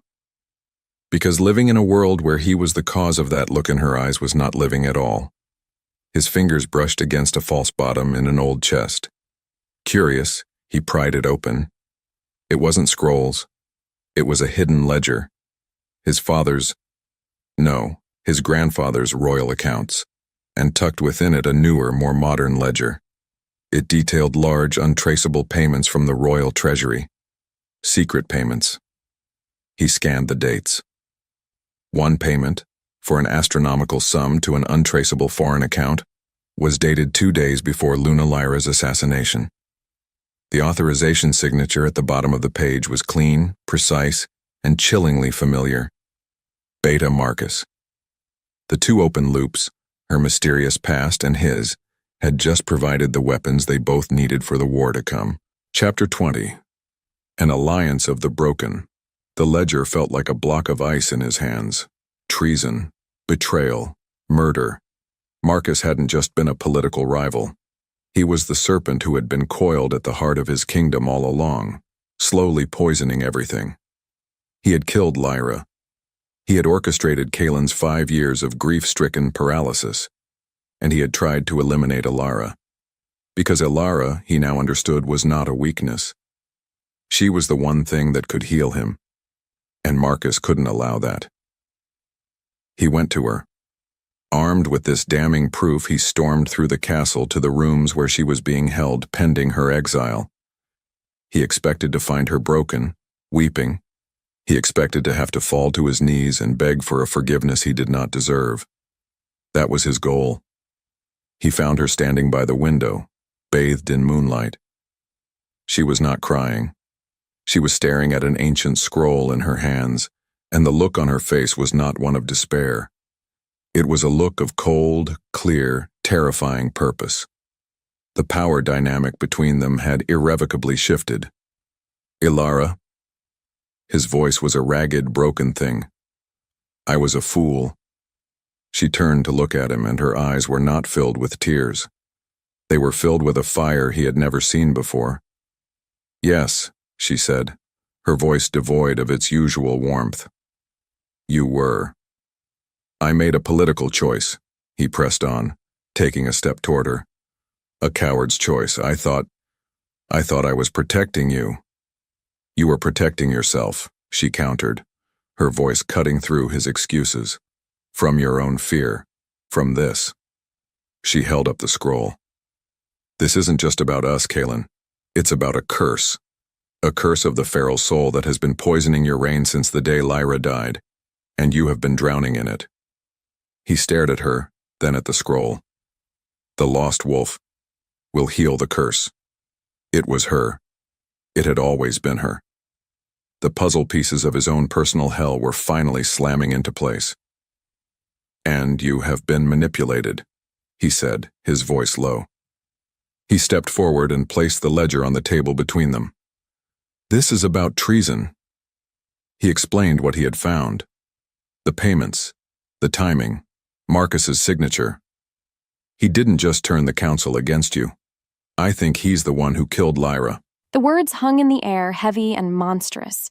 Marcus, the polite, concerned beta, the loyal friend, the man who had used Lyra's memory like a sacred shield, was the one who had put her in the ground.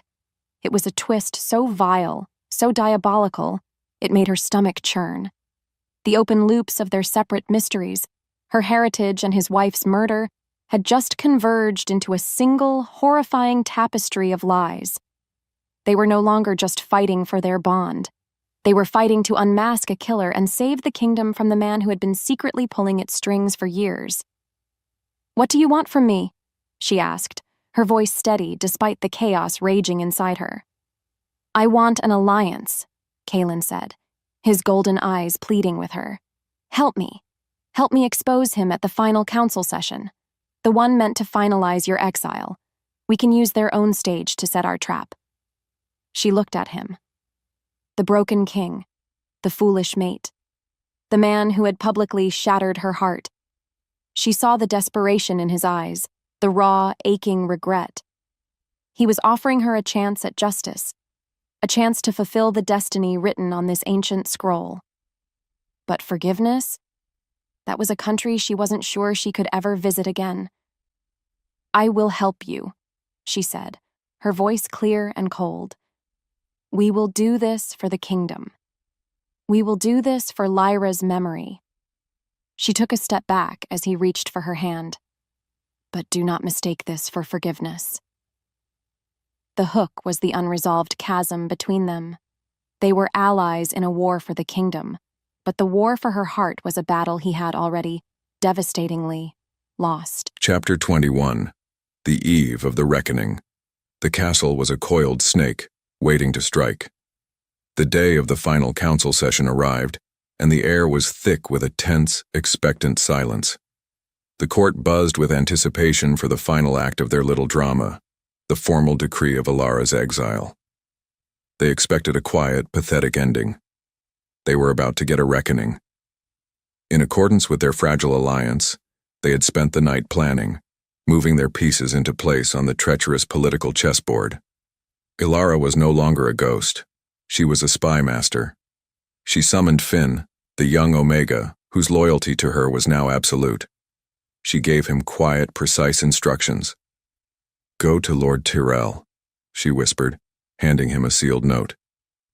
"Remind him of the shipping tariffs Marcus vetoed last season, the ones that cost his house a fortune. Then go to Lady Anya.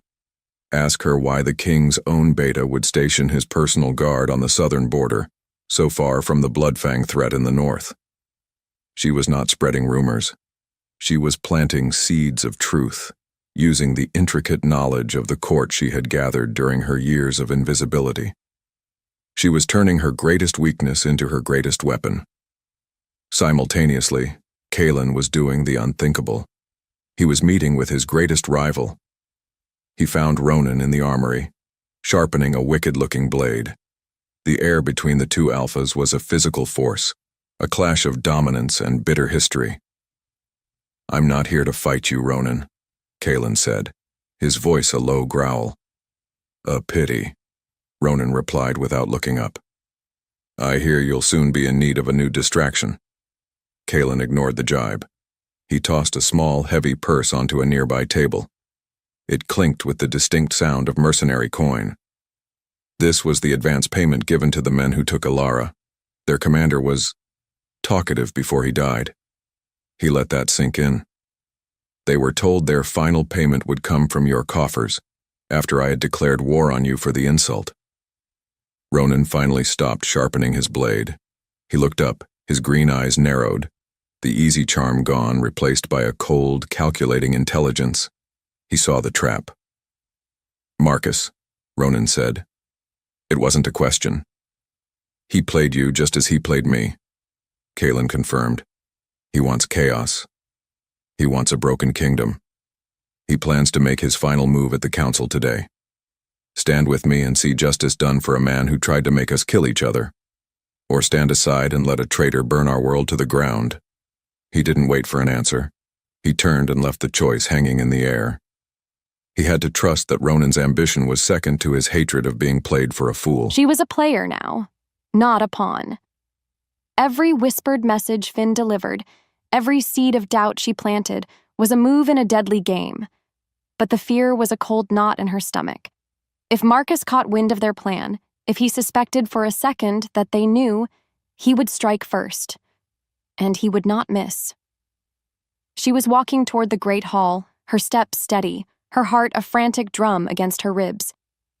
Kalen met her in the corridor, just before the entrance. The guards were gone. It was just the two of them, the air thick with everything they hadn't said. The fate of the kingdom rested on this next hour. Are you ready? He asked, his voice low, intense. I am, she replied, her voice surprisingly firm. He looked at her then, and the mask of the king fell away. She saw only the man, his golden eyes filled with a desperate, soul-deep regret. Alara, he started, his voice thick with emotion. Whatever happens in there, whatever they say, He couldn't finish. He didn't have to. The great carved oak doors to the council chamber swung open, pulled by the guards from within. The sound echoed like a death knell, or a call to arms. It was time. He offered her his arm, a formal, kingly gesture. After a heartbeat's hesitation, she took it. Not as a lover, but as an ally. They walked in together, a united, unbroken front. The entire council, a sea of hostile and confused faces, turned to stare, and in the center of them all, standing beside the throne, was Beta Marcus, a confident, triumphant smile on his face, the smile of a man who thought he had already won. The final confrontation was about to begin. Chapter 22. The Kneeling King. The air in the council chamber was a held breath. 1,000 heartbeats waiting for the axe to fall. They had walked in together, a united front, but Alara felt the fragile nature of their alliance. One wrong move, one misstep, and the whole desperate plan would crumble. Marcus stood beside the throne, his face a mask of smug victory. He thought he was the puppet master. He had no idea his strings were about to be cut. He raised a hand for silence. My lords, he began, his voice dripping with false solemnity. We are gathered to finalize a difficult but necessary decision. To protect the stability of our kingdom and the sanctity of the royal line, it is time to vote on the exile of No. The word was not a roar. It was a low, cold, deadly sound that cut through Marcus's speech like a shard of obsidian. Kalen stepped down from the dais, not toward his throne, but into the center of the floor. He held the old leather-bound ledger in his hand. The room watched, utterly silent. We will not be voting on exile today, Kalen said, his golden eyes scanning the faces of his council. Instead, we will be discussing treason and murder. A collective gasp rippled through the hall. Marcus's confident smile faltered. Kalen opened the ledger. I have here financial records detailing large, secret payments from the royal treasury. He began to read, dates, amounts, foreign accounts. Every word was a hammer blow, chipping away at Marcus's composure. "And this payment," Kalen said, his voice dropping to a lethal whisper, "for a sum large enough to buy a small army of assassins, was authorized 2 days before my mate, Luna Lyra, was killed." He held up the ledger, showing the final page. "By the man who claimed to be my most loyal friend. By the man who has used her memory as a shield for his own ambition. The signature belongs to Beta Marcus." Chaos erupted. Shouts, accusations. The council was a storm of confusion and outrage. Marcus's face had gone ashen. "Lies!" he screamed, his mask of civility finally cracking. "He is a weak king, bewitched. He would say anything to protect his half-blood whore." He lunged, not for Kalen, but for the ceremonial sword hanging on the wall. A desperate final move. But before he could reach it, a figure blocked his path. Ronan. The rival Alpha stood, his arms crossed, a cold, predatory smile on his face. "I think not, Marcus. The king and I may have our differences, but we both despise being played for a fool." One by one other lords stood, Lord Tyrell, Lady Anya. The seeds they had planted had taken root. Marcus was alone, cornered, defeated. It was done. The political war was won. The traitor was exposed. But as the guard seized a screaming, spitting Marcus, Kalen felt nothing. No triumph, no satisfaction. Because the most important battle was yet to be fought. He turned from the chaos. He ignored the stunned faces of his council. He looked at only one person. Ilara. She stood by the wall, her face pale, her eyes wide, watching him. This was it. The moment that mattered more than any law, any tradition, any kingdom. He walked toward her, every step a confession. The lords and ladies parted before him, their whispers dying in their throats. He stopped in front of her. The Alpha King, the ruthless ruler, the broken man, and in front of all of them, he knelt. A gasp, sharp and unified, swept through the chamber. An Alpha King knelt for no one, ever. He took her hand, his head bowed. His voice, when he spoke, was not for them. It was for her alone, yet it carried with the weight of his entire soul. "I denied you out of fear," he said, his voice ragged with a pain that was 5 years deep. "I broke your heart because mine was already broken. I called you a mistake, but I was the one who was wrong." He looked up, and his golden eyes were shining with unshed tears. The raw vulnerability was an act of surrender more powerful than any coronation. "You are not a replacement for what I lost," he confessed. "You are the reason I can be whole again, the reason the curse can finally be broken." He squeezed her hand. "I am nothing without you, Ilara Vane." He paused, his voice dropping to a reverent whisper. "My queen, my mate." He rose slowly. He didn't wait for an answer. He leaned in front of the entire world, he sank his fangs into the soft, waiting skin of her neck. Pain. Pleasure. A blinding golden light erupted from the point of contact, a visible manifestation of the bond snapping into place. It flooded the room, a wave of pure, primal power. Ilara gasped, her hands flying to his shoulders, her body arching into his. He pulled back, his eyes blazing, a triumphant, possessive love shining from their depths. Then he threw his head back and howled, a long, powerful, joyous sound that echoed through the castle, across the lands, a declaration to the entire world. The king was no longer broken. The prophecy was fulfilled. The lost wolf had been found. Chapter 23. The Dawn of a Queen. The world came back into focus slowly. The first thing she felt was the bond. It was no longer a frayed, aching thread. It was a river of warm, golden light flowing between them, a deep, resonant hum in her very soul. It sang with his emotions, his overwhelming love, his profound relief, his fierce, unwavering possessiveness, and it sang with her own strength, peace, a feeling of completeness she had never known was possible. She felt home. She raised a trembling hand to her neck. The skin was tender, and she could feel the faint, swirling pattern of the mark, a permanent symbol of his claim, of their connection. Following the tumultuous climax, the council chamber was utterly silent, the lords and ladies staring in stunned, reverent awe. The golden afterglow of the marking still seemed to linger in the air. Kaelin turned from her, his eyes, still blazing with the power of the newly forged bond, landing on Marcus. The traitor was being held by two massive guards, his face a mask of disbelief and hatred.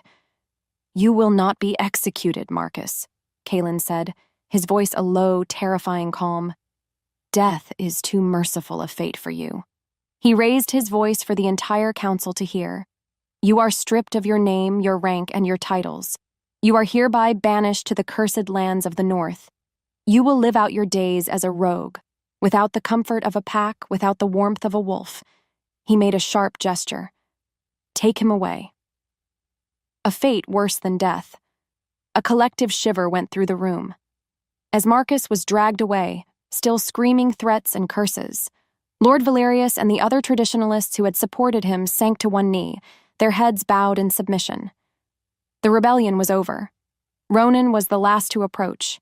He walked up to them, his green eyes assessing, and for the first time, Alara saw a flicker of genuine respect in them. He gave a short, sharp nod. "You have your queen, Kaelin. Try not to lose this one." With that, he turned and left, the rivalry between them settled, if not entirely erased. In the wake of this resolution, the court began to clear out, the lords and ladies offering low, respectful bows to her, to their new queen, as they left. The awe in their eyes was a strange, disorienting thing. She, Alara Vane, the half-blood nobody, was their queen. She stood beside Kaelin, not behind him, her hand still in his. They were a united front. When they were finally alone, the vast hall echoing with silence, the adrenaline faded, leaving a deep, bone-weary exhaustion in its place. He turned to her, his fierce, kingly mask melting away, leaving only the man, his eyes full of a tender, anxious reverence. He gently reached out and traced the edge of the mark on her neck, his touch sending a shiver of pleasure through her. "Does it hurt?" he asked, his voice a soft murmur. She shook her head, leaning into his touch. "No," she whispered. "It feels like coming home." The raw, unguarded love in his eyes was almost too much to bear. He had knelt for her. He had claimed her. He had chosen her. He had done everything right. But the memory of his betrayal, the cold, dead words in this very chamber, was a ghost that still stood between them, a wound that a fated bond alone could not heal. He must have seen the shadow in her eyes. The hope on his face faltered, replaced by a familiar, aching pain. "Alara," he started, his voice thick with unshed emotion. "Can you ever forgive me?" His question was a bridge, stretching across the chasm he had created between them, and her quiet, uncertain silence was the answer. The kingdom was saved, the traitor was banished, but their own personal story, it was still broken. The final piece of their resolution was still just out of reach. Chapter 24. A Kingdom of Light. 3 months later, the castle felt like a different world. The oppressive grief that had clung to the stones for 5 long years had finally lifted, chased away by the bright, warm sunlight that now streamed through the windows.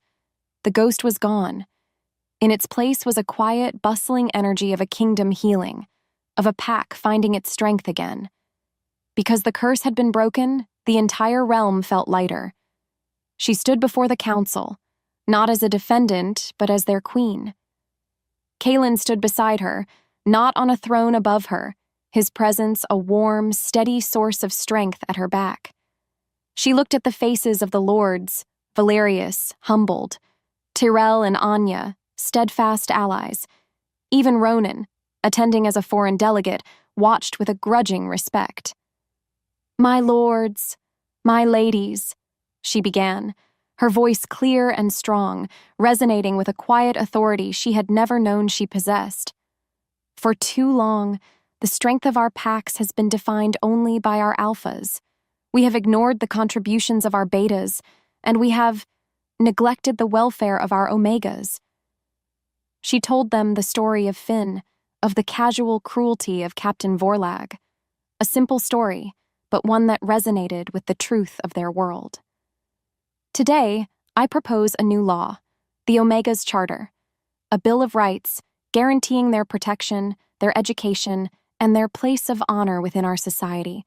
A pack is only as strong as its most vulnerable member. It is time we became stronger. She finished, and for a moment, there was silence. Then, Lord Tyrell stood. I second the Queen's proposal. One by one, others stood in agreement. She had done it. She was using her power not just to rule, but to heal. He watched her, and his heart felt full. So full he thought it might burst. This was his Ilara, not the timid mouse who hid in the shadows, but the brilliant, compassionate, fiercely intelligent leader who had been there all along. She was not just his mate, his heart, the anchor for his soul. She was his partner, his equal. She was a far better ruler than he had ever been, because she ruled with a wisdom and compassion he had lost in his grief. His transformation was complete. The broken king was gone, and in his place was a man made whole, made stronger, by the love he had been so terrified to accept. Later that night, they were in their chambers. Not his old Spartan rooms, but a new suite they had chosen together, filled with books and light and warmth. The tension that had defined their relationship for so long was gone, replaced by a deep, easy intimacy that was more precious to him than any crown. He had spent the last 3 months earning back her trust, not with grand declarations, but with quiet, consistent devotion. He listened to her ideas. He supported her decrees. He showed her, every single day, that he valued her mind as much as he adored her soul. He came up behind her as she stood on the balcony, looking out at the moonlit gardens. He wrapped his arms around her, pulling her back against his chest. He nuzzled the silvery, swirling mark on her neck, the scent of her, his mate, a constant calming joy. You were magnificent today, he murmured into her hair. We were, she corrected softly, leaning her head back against his shoulder. We are a team. He smiled, savoring the word. We. I was a fool, he said, the confession easy now, the old pain finally losing its sting. She turned in his arms to face him, her eyes soft and shining in the moonlight. She reached up and cupped his cheek, her touch gentle. You were afraid, she said, her voice full of a grace he knew he didn't deserve. And you were alone. You are not alone anymore. It was the forgiveness he had been craving, offered so freely, so completely. He leaned down and kissed her, a slow, tender kiss filled with all the words he could never quite say. A kiss of gratitude, of devotion, of a love so profound it had reshaped their world. And now? He whispered against her lips, echoing a question from a lifetime ago. She smiled, a brilliant, beautiful thing that lit up her entire face. She looked out at the peaceful kingdom below, then back at him, her eyes full of their shared future. The bond between them was a steady, powerful, and unbreakable song. Now, she said, her voice full of a deep and lasting peace, we are home.